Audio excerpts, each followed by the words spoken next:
Privet, Katila, ya, ni хорошо. Well, actually, today we're going to be talking about something pretty wholesome, so I'm actually going to be doing pretty good if I do say so myself. And what is that something? Well, that is the idea and the concept of family. Now, what about families are we even going to be talking about? Well, my friend, in this video, I will present a few policy ideas that the populist right, and even the populist left, to be quite honest, can pick up and run with in mainstream discourse in America, and how these policies pertain to the family. But since I'm a pretty, you could say, hard right type of guy, and especially considering one of the greatest institutions that the right of all stripes want to preserve is the family, this video is generally geared towards the right, and the policies we need to campaign and implement in America that would create a more pro-family America. And I'll also try to explain why family is important and the societal ills that would come about with the degradation that's been going on with the family unit. So, the traditional family unit, as I mentioned before, is perhaps the greatest foundation that any sort of civilization lays its stability to. I think you have heard the sayings that, like, the traditional family unit is the bedrock of society, or that so goes the family, so goes the nation. I don't think it is an understatement to say that without family, our civilization may very well crumble. For what is the purpose of our civilization? We build and work and fight and toil for the chance to preserve what we have and pass it on to the next generation. If we're not thinking long term, if we aren't supporting families so they can raise well-adjusted, moral, and happy children, then our civilization is for naught. As the famous Greek proverb says, quote, "A society grows great when old men plant trees whose shade they know that they will never sit in." Hell, even with modern scientific advancements, we know that, for all intents and purposes, the main reason we are here is to produce offspring. So, having a strong, stable family life to raise productive, moral, and happy children is a benefit. Not just for children, we'll talk about that later, but for the parents involved as well. Family is everything. Family is what our civilization is based around, what any civilization is based around. And family is what makes the individual themselves strong. I would like to recommend the book Time Preferences by Orwell and Good, who describes how civilizations grow and thrive when they think in terms of long-term goals rooted in objective high values, and how our civilization is crumbling because we are engaged in low time preferences, which shows, in our social atomization with more delinquency, drug use, casual sex. We just think in the short term, and that is being destructive to ourselves and our nation and our society at large. Family, is what makes people have a stake in our society. If they don't have children, then they are just a speck in this world, and they don't care about the future of our society. But family gives them that high time preference and makes men and women both live up to higher ideals and goals and be better versions of themselves. So, when the world around you is crushing down on you, you got your family. When you are raised, who's the first person that you share a common kinship with who raised you right and taught you right from wrong? Your family. In a way, a little bit of yourself lives on through your children, and in a broader sense, a homogeneous society. All the blood, sweat, tears, and cries of joy from ancestors' past lives, lives on in the veins of our descendants and within us. And it is our duty to preserve our societies and our civilizations to give to the future and to our descendants a better path and to preserve what we got from ancestors past. So, the facts lay out why our nation needs stable and strong families. When a child is brought up in a single-parent household, they are more likely to end up in gangs, be incarcerated, and engage in petty crime. There's an increased likelihood of them using and abusing drugs and alcohol. For girls, they are a much higher risk to become teen pregnant. And boys tend to be more idle and lonely and isolated. They're at a greater risk to drop out of high school, not go to college, And when they do go to school, they are much more likely to be sent to detention for delinquency. They're more likely to engage in truancy, and their grades are much lower. They are also more likely to grow up poor, be unemployed, be homeless, and use welfare. There is also a high correlation with single parents and their children getting emotional affected, with a high rate of depression, anxiety, and a whole host of other mental health challenges. So men and women are fundamentally different from each other, but marriage brings these parts together into a harmonious piece, as I call it. They mold the mother and father to be better and express their feminine and masculine traits to the children. Boys need fathers, and girls need mothers, but they both need both the mother and the father. So the boy can learn how to be a man, and a girl can learn how to be a woman, but they both, the boy needs to have that, to understand the caring and nurturing aspect of the mother, and the girl needs the strength, independence, and protection values from the father. It's like a yin and yang. As you can see, you need the masculine and feminine features to come together to form a union. But while the girl needs the feminine traits and the boy needs the masculine influence, in a way there is a small part within the feminine and masculine, a little bit in each, and they need it from the both. So while, say for example, boys have a masculine, a fatherly figure, there is still they have to have a woman there as well, because it needs to balance out. There's a union that come together for it. So, knowing this, what are some policies that can be implemented in America to preserve the traditional family unit? Well, first, what are our underlying values? I did this when I made my immigration video and rolled out the policies. There needs to be some basic understanding. So one, that the traditional family unit is the fundamental building block of society, and its effects show tremendous benefits for all involved, and is fundamentally what civilization is about. That two, that the breakdown of the family unit has caused lasting harm to our society, and the rise of alternative lifestyles and divorce should be minimized, with traditional marriage being supported and heralded for the important role it plays in our society. 3, that we should support financially, culturally, and socially the raising of children and the creation of more children, and that they should be healthy, happy, with a family, and we also would support society having a sustainable replacement birth rate. And that 4, that marriage is defined as a monogamous, loving, lasting union between a man and a woman for the purposes of love, fulfillment, growth, security, stability, and the creation of children, and that it should be incentivized. And that 5, lastly, that men and women are fundamentally different from each other, but they are needed for each other and for the children. So I call this the Great Family Society, which are a list of policies to support families, support children, and incentivize the creation of more children, and to prevent the breakdown of the traditional family unit.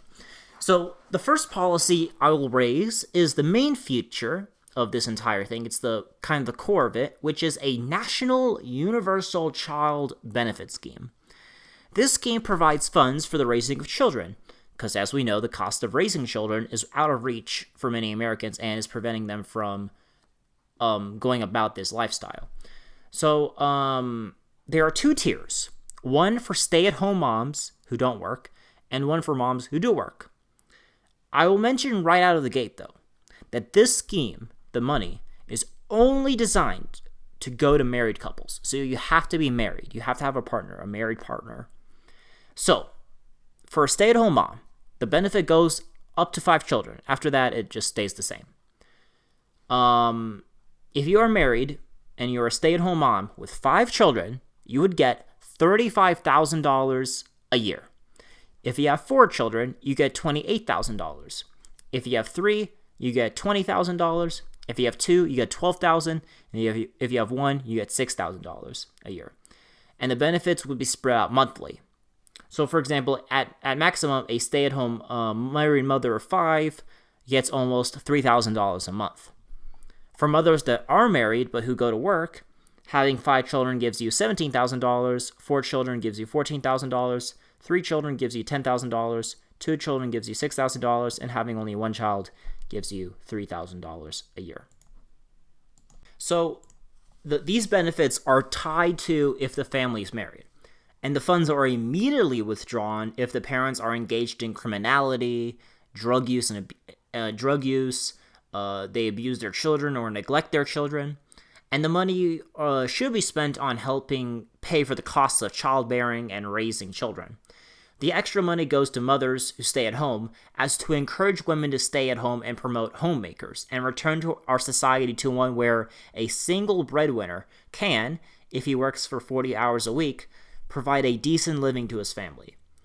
So the purpose of this policy is to stop subsidizing single motherhood, promote and incentivize marriage and childbearing, and allow women to stay at home to take care of kids.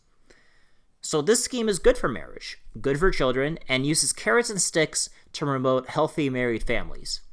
The scheme would be funded through the current child tax credit system, so the money that goes to that, and the rest of the funds would come raised from reducing the military budget from by $300 billion. So right now the military budget is about $700 billion. That also would cut the military budget of the United States to $400 billion. And you would mostly that would be from like ending the military engagements overseas, where that money would come from. So in total, this would raise about $350 billion a year that we can spend on this child benefit scheme. A shining country that I would like to point to is the nation of Hungary, which embarked on a pro-family policy in the start of the 2010s, which led to the highest birth rate in 20 years. Marriage rates went up 43%, divorce dropped by 22.5%, and abortion dropped by 33%. The second policy that I propose is a 6-month paid maternity leave. This will help transition women from working to becoming mothers and to take care of their babies in the first critical moments of their lives, which would be funded by a very small payroll tax. The purpose, like for how we fund Social Security, but much smaller. The purpose being that your job circumstance should not get in the way of you starting a family, and this benefits women's health. When their main focus should be taking care of their baby, they should not have their mind being stressed out.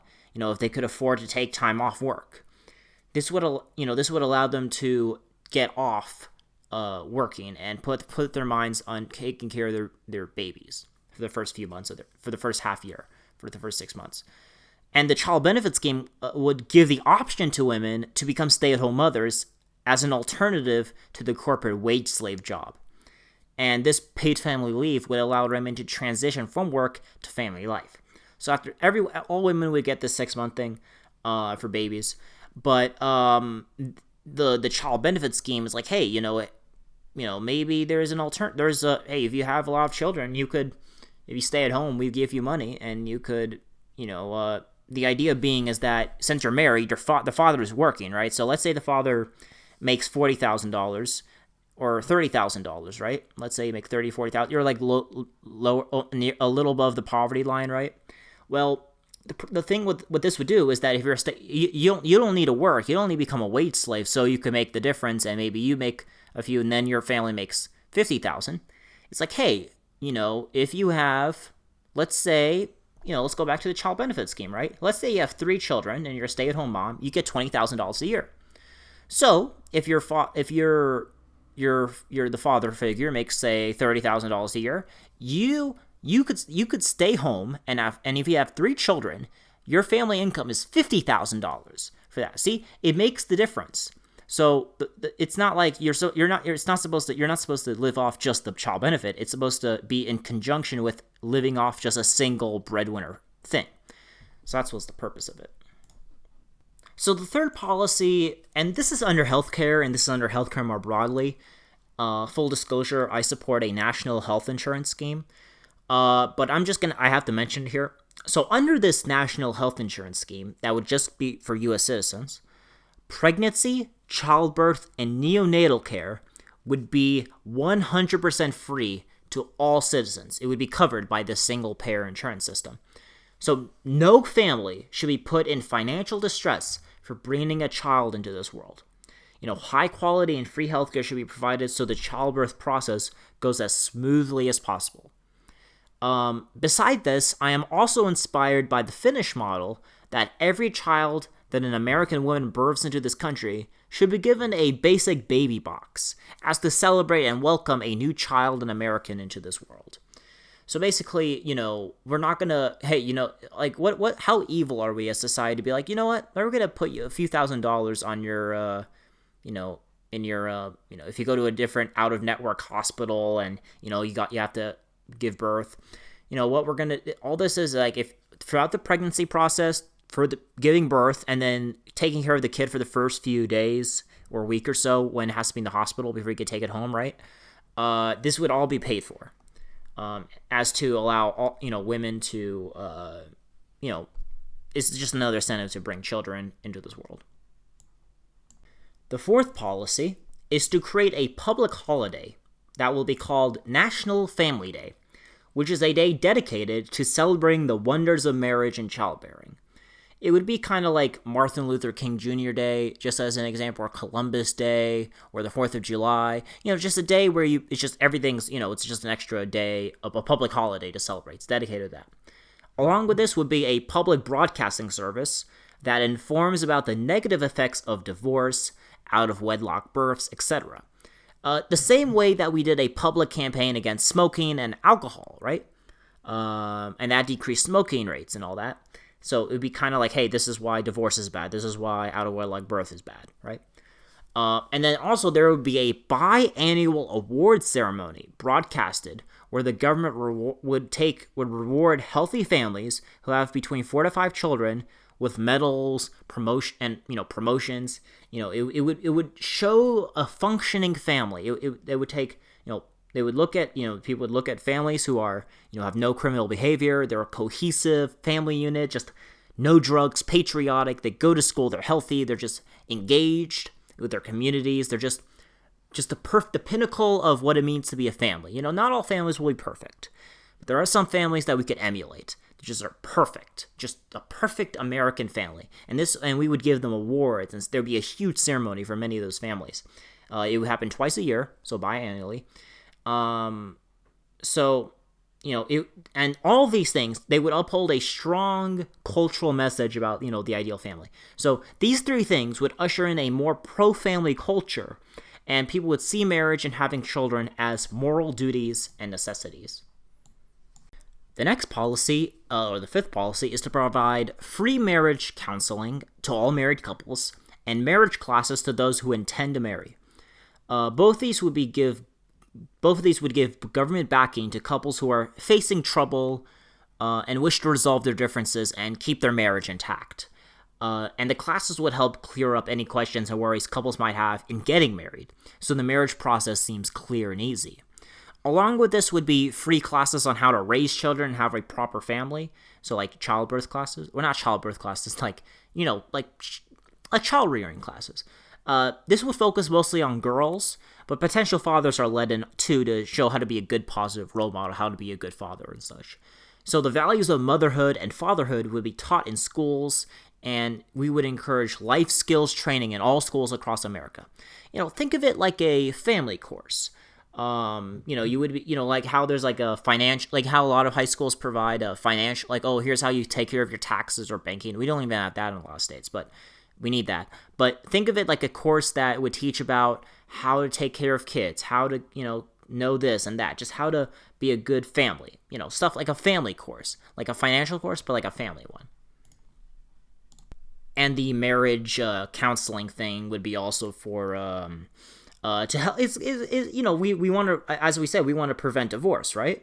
Well, this is actually the government talking the talk and actually backing the couples who are facing troubles in their marriage stay together for their marriage to resolve the differences. We're not just going to leave them hang the drought. We want to actively help them preserve their marriage.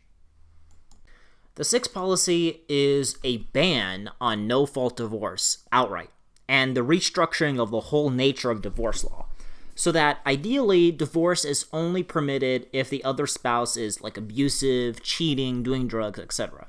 So if the married couple does not have children and wants a divorce, they would have to undergo a 8-month reflecting and reconciliation course to help smooth out any problems in their marriage. The free marriage counseling and the social stigma to divorce would help couples out as well and decrease divorce rates. If a couple is with children, though, then divorce is only allowed for the reasons I stated earlier. Again, these measures would be for divorce needs. Our understanding that divorce need to be reduced. They should be reduced. They should be rare, and they should only be used as a last resort. The seventh policy is settling once and for all what marriage even is. So through a constitutional amendment, we have to define marriage as a covenant between a monogamous, long-lasting union between a man and a woman. This should fight back against any attempts to try to break down the true definition of marriage. We need, as a society, to move from seeing marriage as just a piece of paper saying you love each other, very much, we just love each other very much, to something more real, to something more concrete. And also for the purposes of raising children, too. We should also make sure policies don't support alternative lifestyles. We need to define our purpose, what marriage even is. We need to stop being so liberal about, marriage is whatever we want it to be. It's just love. Well, yes, love it is, but it's not just about whatever. There's a true definition to it that is traditional and religious, too. The eighth policy is through a massive public housing building initiative, building millions of homes, and working with states to relax zoning laws so we can provide housing to every single American family. If you are a married couple, especially one with kids, the government will help pay off a certain amount of your housing loan. The construction of new houses can be funded through a very small wealth tax, kind of like that of Elizabeth Warren. So, that would mean tens of billions would be invested every year, and this with government backing will ensure that every single American married couple can have a decent home that they can call their own and that they could raise their kids in. Something that they could build, wealth and have stability in their lives. Every child needs a home, and every family needs one. The ninth policy is pretty simple, which is wiping out all student loan debt for fathers and mothers who are married and have their third kid. So, as a reward of sorts for having above replacement fertility, this would be like, hey, if you have some sort of educational debt from college, right, this would be eliminated. And this would also be funded through the aforementioned wealth tax. The 10th policy, and this would also go through the aforementioned wealth tax, is to make sure that college becomes tuition-free for most students, and that we also expand school choice as to allow for homeschooling, and expand and stuff like online school, charter school, private religious schools, and that public schools provide free school meals and school materials. This will provide as a sort of cushion for married families to make sure that educating their kids is easy and financially as inexpensive as possible, as education is one of the biggest things in a child's life. So we have to make sure that getting that education is something that would help the children out, but will also help families out. The 10th policy, and this is, or the 11th policy, I should say, actually, sorry, is to create a federally backed youth club scouts program, which would operate sort of like the Boy Scouts. But since the Boy Scouts have been cucked beyond all measure, it's time to create a real American youth club. This would give youths in this country a place to grow, to learn skills and trades, to learn about our history, take them on adventures, and acts as a sort of community experience where Americans can come together in a bonding experience. My inspiration is absolutely the Boy Scouts, but an international equivalent would be like the Young Pioneers from the Soviet Union. This would be the main organization with certain specifics for boys and only girls. So some things would only be for boys, some things would only be for girls. However, there will also be many other clubs and organizations that would give parents options and giving their children a more fruitful childhood. The 12th policy is to rewrite our welfare laws as to prevent the action of what they call women marrying the government, where because if they marry or work, they lose their government handouts. And as such, this produces single mothers or single fathers or whatever, So we need to reorient our welfare policies so that it does not encourage single motherhood, and that instead mothers get greater benefits and sometimes exclusionary benefits if they are married. So that would, instead of subsidizing single motherhood, this would subsidize married and marriage. The 13th policy is to create a family czar, or alternatively create a Department of Family Affairs, which is an executive branch which deals and studies marriage rates, divorce rates, childbirth rates, abortion rates, etc., and finds ways to, say, increase marriage rates and decrease divorce rates, as an example. They would also work with the private sector in ways to combat early exposure to pornography and social media use, which both of them lead to lifelong, or at the current, just bad effects with children. So this would help for children and for families. It would just be the government having a department where they would just solely focus on this issue.